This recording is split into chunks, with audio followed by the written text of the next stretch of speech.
Hey, Missio. I'm Johnny Morrison, one of your pastors here with Heather Thomas.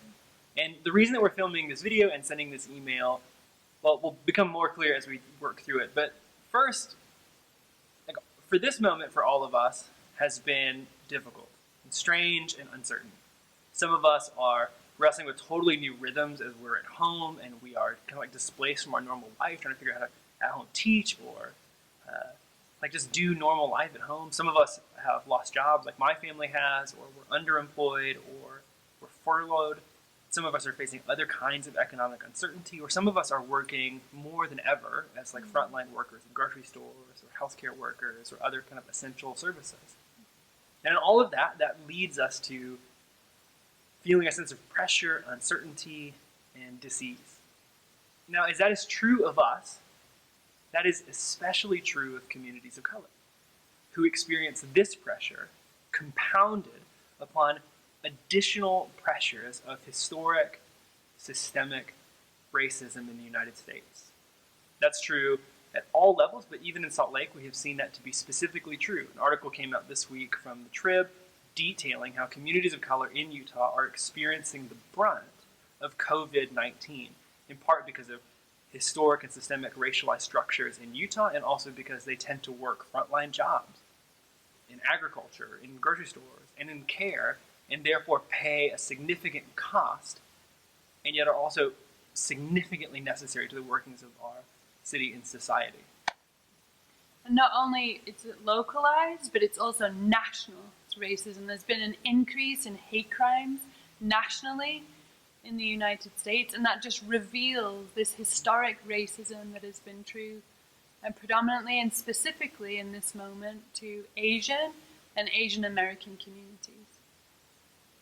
So we wanted to film this video and send this email, and there's a few specific reasons why we wanted to do that. And the very first one is because we wanted to say publicly that as leaders and as a community, that Missio stands with communities of color, and specifically Asian American communities who are experiencing a rise in hate crimes. That we are with you, that we are for you, that we believe that racism of any kind, systemic, interpersonal, is a violation of the gospel. And so we're with you, we stand for you, and we will not sit idly by in this moment. And we also want to say that we're deeply saddened. We're deeply saddened by racism in any form that it takes, and that we want to communicate that deep sadness and acknowledge that deep sadness. And also that it's not God's heart, that racism is not God's heart at all, that he is a God of equity and justice, and that he's a God who has a kingdom of every tribe and every nation and every tongue. And so any form of racism is not in line with the heart of who God is, and so therefore his people. And so as a community, we want to lament and also repent of the ways that we ourselves participate. Any form of racism, whether that takes its shape in prejudice or anything, we repent of that. And also we lament the reality of this, we lament the suffering that people go through because of this, and we lament the systemic and historical reality of this. We're deeply saddened by it. So, Miss, you were asking that as a community, that if you see something, you would say something.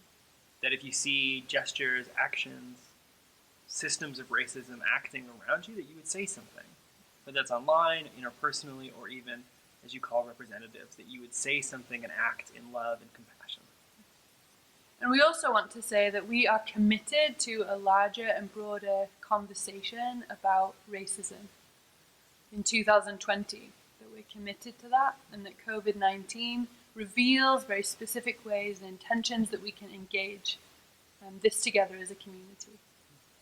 And finally, in the bottom of this email or connected to this video via link, you will find a statement, an anti-racist statement that all the leadership of Missio has signed.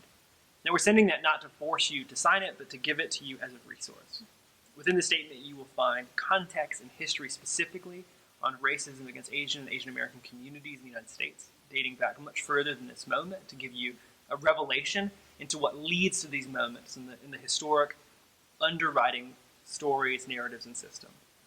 It'll give you resources that if you want to learn more, videos you can watch, articles that you can read, and it will also give really easy ways to engage.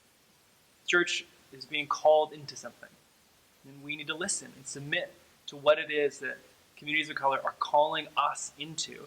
And so there's very simple, easy ways to engage, to act, and to love our neighbor well in this moment.